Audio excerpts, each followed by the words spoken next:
en connotación, y también mi papá también está así como armando un artículo sobre lo que él llama la tipología de flagging. If I can say a word. Metodológicas de cómo que uno puede estudiar esos temas de like who's responsible for flagging in one language or another. Sorry, Ed, go ahead. Well, maybe you're covering this, but the reason I'm so interested in the word flagging and in the process is that, and what we're calling the ecology of flagging, is that this is a great example of the online structure of regulation being very different from the offline regulation. And this goes back to Barata. Monroe, let me just explain this a little bit in order for it to be absolutely clear. I'll explain it briefly in Spanish to the audience about the notion of flagging in order for the discussion to continue.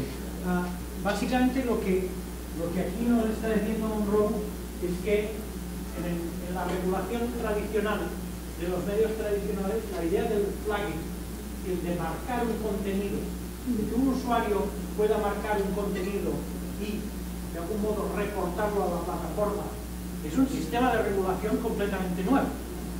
Y no había la posibilidad de hacer un flagging, digamos, al programa de radio, al programa de televisión. Uno podía quejarse, podía tal, pero que uno pueda marcarlo y que además el resto de usuarios puedan ver, digamos, que alguien se quejó, alguien lo marcó sobre eso.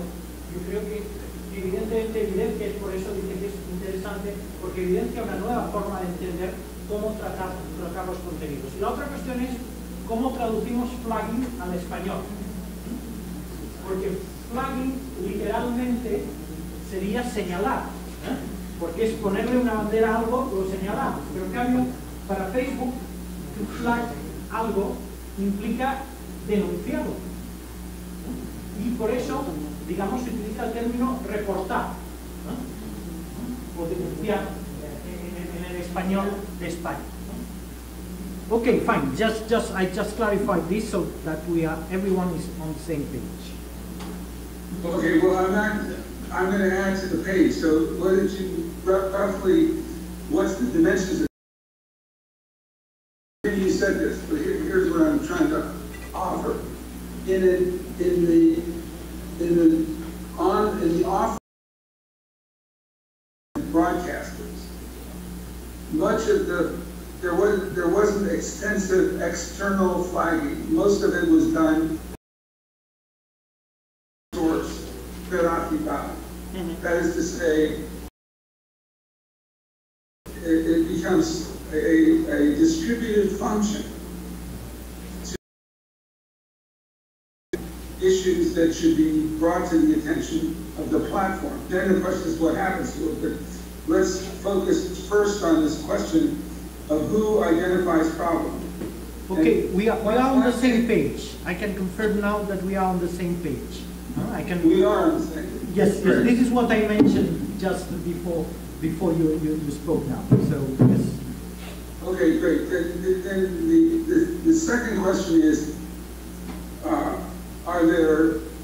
should we make a distinction between, should the word flagging be reserved for citizens, or should it also include the host country? Let's take, for example, India, or India is a good example. So Facebook and Google have published lots of material in India, and the Indian government frequently writes to Facebook and says, there's something wrong with that, please, and they may even say it's illegal. And then Google has to decide whether it's going to accept the decision by the Indian government or whether it's going to have an independent perspective on whether this material is wrong. But here, the government is a flagger, in a way. So we could reserve the term flagging for civil society, or we could reserve it for civil society plus the company's own efforts to identify problematic material. Or we could use it as a general term for entities including states, and including not the state in which it's broadcast, but another state that says this is material that should be identified and removed.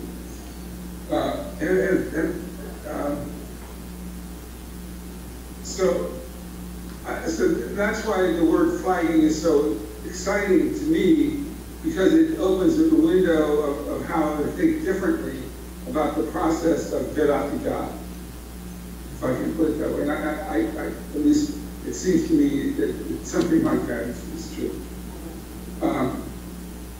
Do you, Joan? Yes.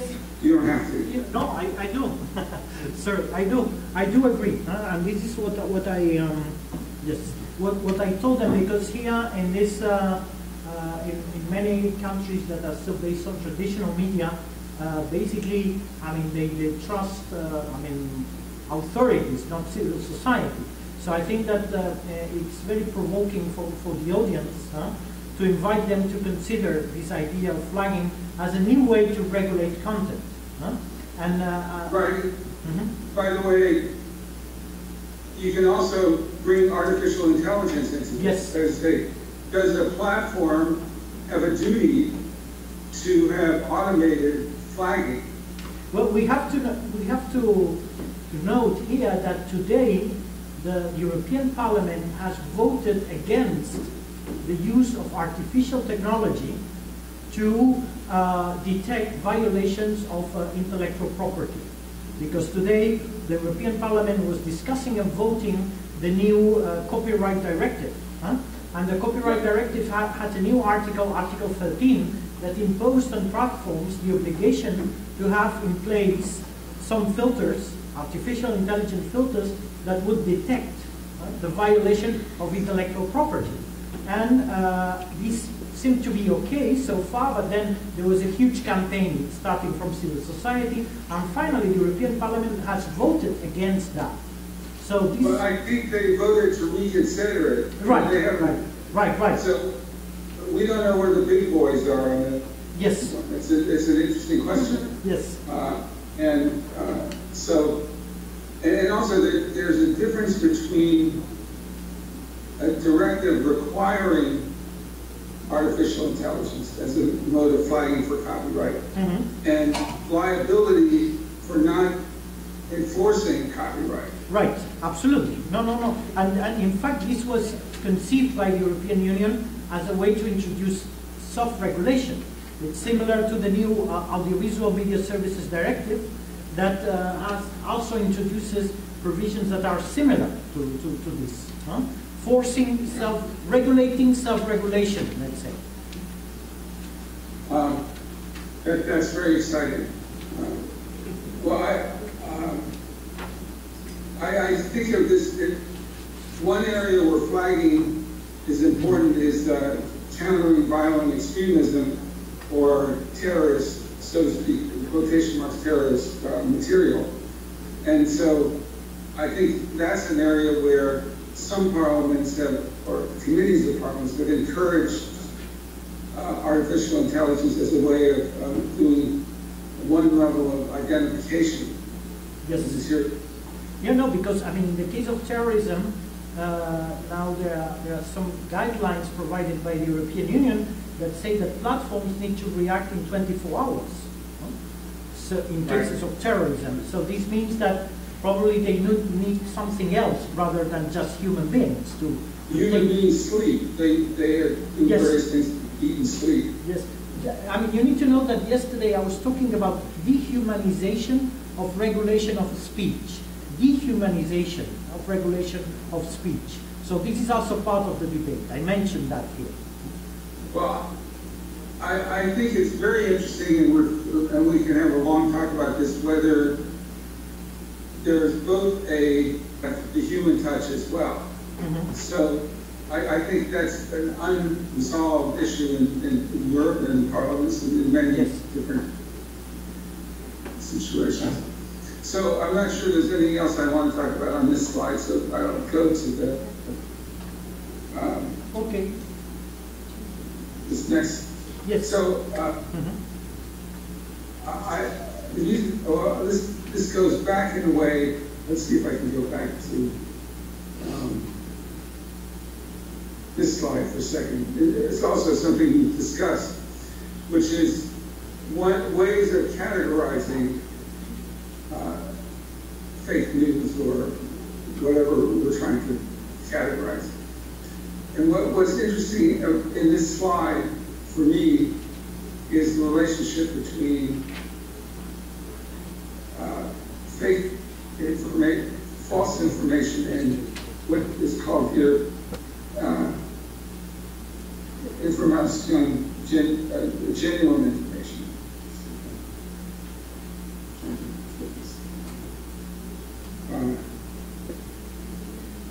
And so this gets to the questions about when we say fake news. And Joan, I think we may have a different opinion here. I'm not even sure what my opinion finally is. Is whether fake news necessitates the news being false. Like, is it noticias falsas? You know that, for example, at the European level, the Council of European Union, the recommendation is to use the term disinformation because it would be much broader to describe the phenomenon rather than fake news.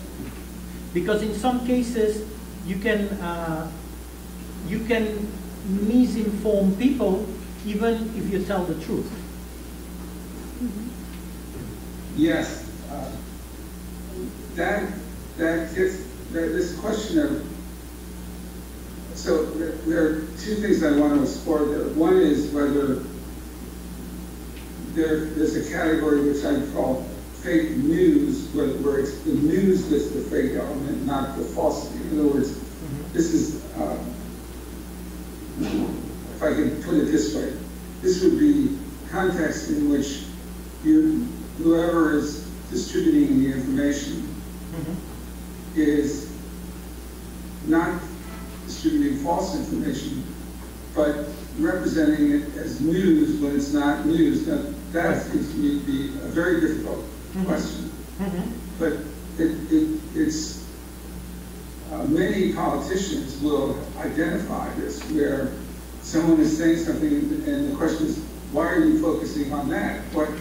That's not necessarily important for our civil society, and it's misleading, it's disturbing.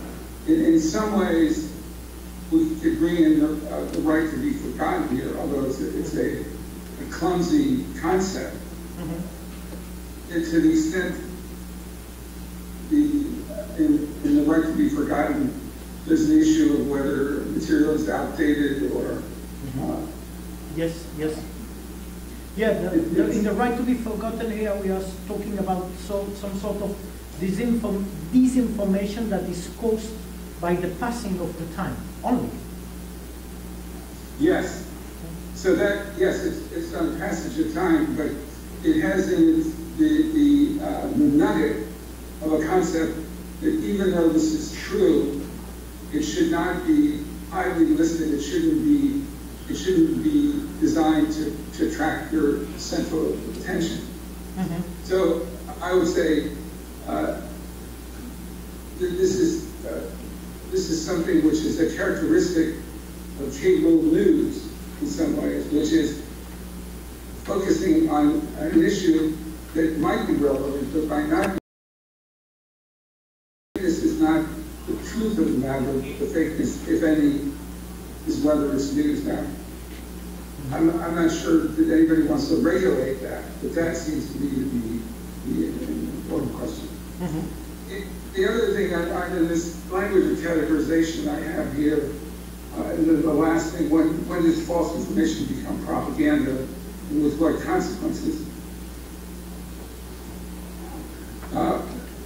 We have it in this. I'm not sure in your class you're talking about propaganda. Yes. in propaganda as a term, and whether when fake news migrates into propaganda with the law. And I was trying to think of some ways of tackling this. And again, propaganda is not necessarily false. This morning I also told them that the only propaganda that is banned by international law is propaganda for war, which is a different category. I would say that it's the only category that's banned by the International Covenant of Civil and Political Rights. It may be that some societies try to find a way to regulate or control what we might call propaganda. Yes. And one of the, so what I want to add to the baseline definition of fake news is the idea of power. So in these definitions here of misinformation, disinformation, and malinformation, it doesn't tell you how strong the entity is that is propagating it, and whether there's a campaign to do it. So Joan is very familiar with the situation in Ukraine, for example. And the idea of having an overwhelmingly powerful entity systematically engaging in misinformation, disinformation, and malinformation is almost a different context from merely identifying a particular story or a particular report as misinformation, disinformation, or malinformation. But hold on, Monroe. Let me just, because now I would like to interact a little bit with the audience, and I would like to ask them if they believe that a system like flagging, whatever it is, from their point of view is a realistic new way to regulate content. If they would accept moving from a more traditional, let's say, system to a new system that would be rather based on flagging by other entities different than the state. Let me just make a little survey here and to see what are the reactions. La cuestión aquí es que estamos discutiendo sobre, digamos, un nuevo modelo de regulación de contenidos en el mundo digital que se basaría no tanto en la intervención pública como en una colaboración entre las plataformas, los ciudadanos y la sociedad civil, indicando qué contenidos pueden ser problemáticos. Y mi pregunta es, porque ustedes tenían la inquietud, ¿no? ¿Cómo se regula esto en la nueva era digital? Y mi pregunta es, ¿ustedes creen que ese mecanismo alternativo puede ser una forma adecuada de regular contenidos en la era digital? Sí, diga. We have one intervention here. Bueno, podría ser, porque el acto de reportar contenido que no estén adecuados es una práctica común ya. Entonces uno simplemente cuando ve que un contenido, por ejemplo, es falso, o ataca la moral de una persona, o trata de hacer daño, entonces uno simplemente lo reporta. Por ejemplo, en Twitter, usted reporta, ellos tienen diferentes categorías, y una de ellas es acoso selectivo, y pregunta si es a usted o a otra persona. Entonces cuando usted selecciona a otra persona, le da un listado de todo el contenido que ese usuario ha emitido en los últimos días. O sea, ahí usted filtra todo eso, disparate que están publicando, se lo señala y lo reporta. Pero, ¿de acuerdo? Sí, pero mi pregunta es, digamos, muy directa en ese sentido. ¿Creen que eso es la solución? Bueno, al final podría dar resultado porque ya cada usuario está empoderado de reportar para sacar de los medios digitales toda esa basura. Yo creo que no, lo que hay que ver de qué forma pueden prevenir este tipo de información. Sí. Thank you you can click the link. Yeah, you can click the link at the site logo to see the class. They're feeding it to you on the website. Determinada información que salió publicada, porque en efecto por lo que sea, inmediatamente el software Facebook, la plataforma, va a determinar, hay un problema con esto, porque por lo menos 50 personas que estamos aquí lo reportaron. Entonces, ¿cómo dejar o decir que eso es un mecanismo idóneo para regular cuando perfectamente 50 nos ponemos de acuerdo en reportarlo y ya de una vez lo va a bloquear e inmediatamente podemos ver que hay una violación a mi derecho?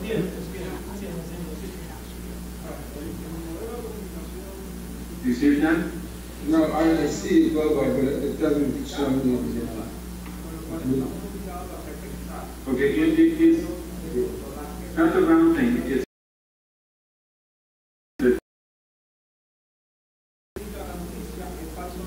send me the text. I don't know how to do that. okay. It's just a stick file. I don't think I can do it. Let's just continue. Okay, fine. So, Joan, what's the result of your survey? No, the result of, quickly, because I was now finishing it, the result of the survey is that people are a little bit reluctant because they believe that flagging can be easily manipulated via forms of organized flagging, or even, let's say, by governments starting, let's say, flagging campaigns against content that basically, I mean, it's not illegal, there's nothing wrong about it, but just because a group of people, they organize themselves in order to go against something. I think that's very wise, and certainly, in a way, the champion of flagging is China. Yes, right. And so, either what they call the 50 Cent group, which is masked civil society, being turned on nationalist grounds, etc., to swamp a particular site. So that I think that in a certain sense, the question of how to control flagging. Yes, that was the thing. I mean, if perhaps we don't need to regulate content directly, but definitely we need to regulate flagging. This was one of the conclusions. So it'll be interesting. So right now, and maybe you've spoken about this, there's the pressures on the platforms to do a better job of flagging, and the platforms have, in a certain sense, commissioned certain groups to do flagging for them. Yes. And I think will be a lot like the question of policing films in Hollywood during the 1950s. So there were groups in 60s and 70s. For example, there were groups who felt that that there was too much left-wing influence on films, and basically they flagged for that. They flagged and brought it to the attention of the House in the United States, the House Un-American Activities Committee. But later, you have groups that want to make sure that there are women directors or women sufficient women in major acting roles, or that there's a fair portrayal of gay life, or things like that. And so there's organizations that have basically set themselves up to flag for that purpose. So we have a whole new, that's what I mean by the ecology of flagging, the activities of the platform itself, the activities of civil society, the activity of other states. No, the other thing is then how platforms, what's the proper reaction from platforms when someone has flagged some content? Because I mean, flagging is one part of the problem, but then the second part of the problem is the reaction from the platform. What to do and according to which criteria? Yeah. And always to avoid, and we also need to try to avoid all the time the idea of imposing excessive liability on platforms. Right, and it gets back to this idea, which is almost too commodious, of self-regulation, and whether there's some review, either case by case or over a 2 or 3 year period of how the platform has reacted to this. I think Google and other entities have responded to this by saying we'll report. We're not. We'll let you know how many people have flagged for what reason, but we're not going to try to be an appeal basis where you look at each case and say you did it the wrong way there, or didn't do it the right way there. So I'm along these same lines. I've now put up another slide on official translations. I'm not sure we want to speak about this today, but how helpful are looking at these official documents in terms of the way in which those translations are forged, and do they have greater weight? Does the translation in one document affect the translation in a later document? So here I'm not sure that they can see your slide. May not be on the screen yet. Yeah, it is. Oh, it is? Okay, fine, it's not on my screen. Sorry about that. Okay, sorry. No, it's fine. We're working in parallel here. We made an invention here. So this is why you don't see it, but they do. So this is from the 1936 League of Nations. And one thing that this is related to something we discussed before. I like this question, which is likely to harm good international understanding by statements the incorrectness of which ought to be known by the persons responsible for the broadcasting. Joan, you can correct me if I'm wrong here, but in the era of satellite chart, likely to harm understanding among the Arab League states would trigger a responsibility whether or not it was incorrect or not. In other words, you could ask yourself whether the important thing is to prevent documents that or stories that harm international understanding are only incorrect ones. And it goes back to this question of whether it's false news that we're worried about, but also the truer the defamation, the greater the harm. In other words, yes. So I just wanted to point this out here. Because, okay, now it's here, and there as well. It's 6 p.m. We need to conclude in 5 minutes. Okay, so great. I would suggest to try to wrap up now a little bit so that we can conclude. Well, let me go to maybe one of the.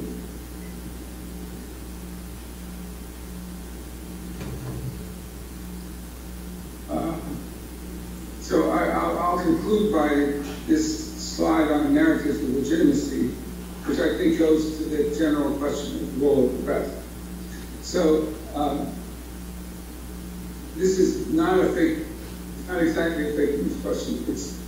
This goes to stories that we tell ourselves that are of great importance in the making of our society. If you look at the Dominican Republic, there are many stories about colonialism, about decolonialization, et cetera, which become the grand narratives of the governments. But ultimately here, the question is, what legitimates a particular government?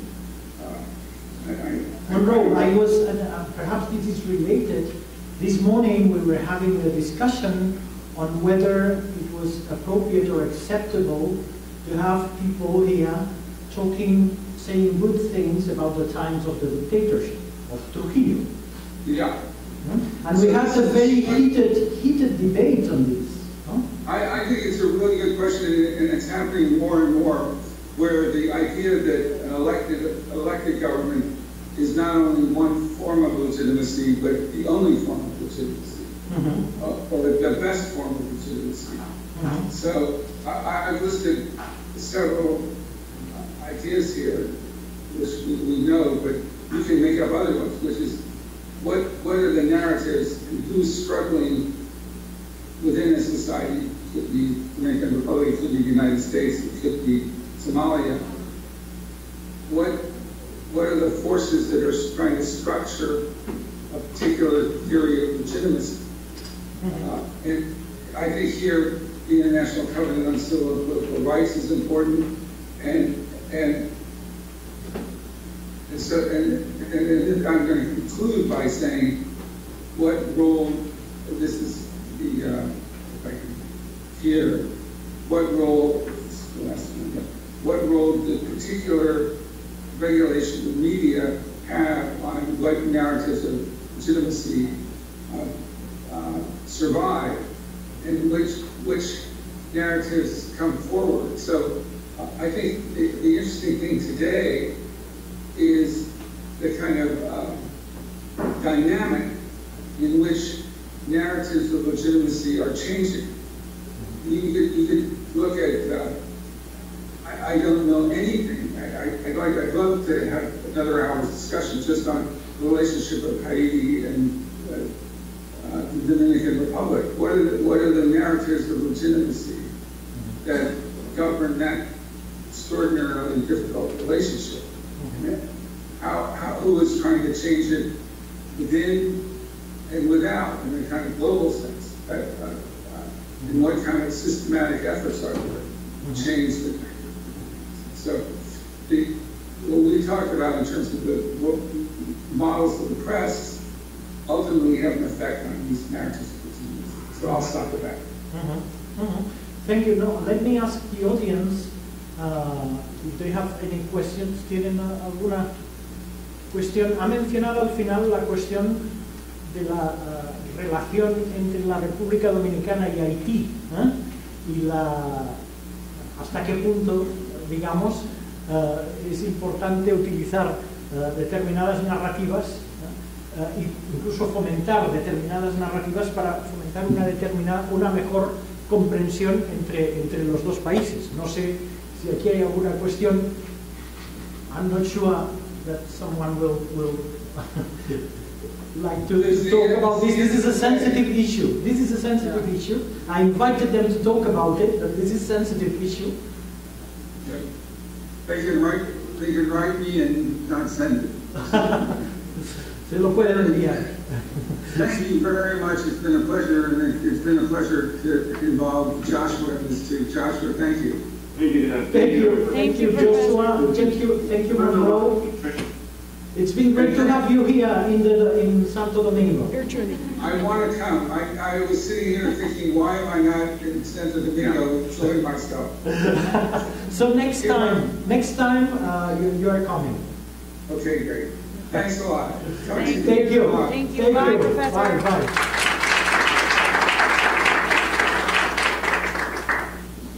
Muy bien, bueno, ya han visto que este es un debate que en un momento dado puede adquirir un efecto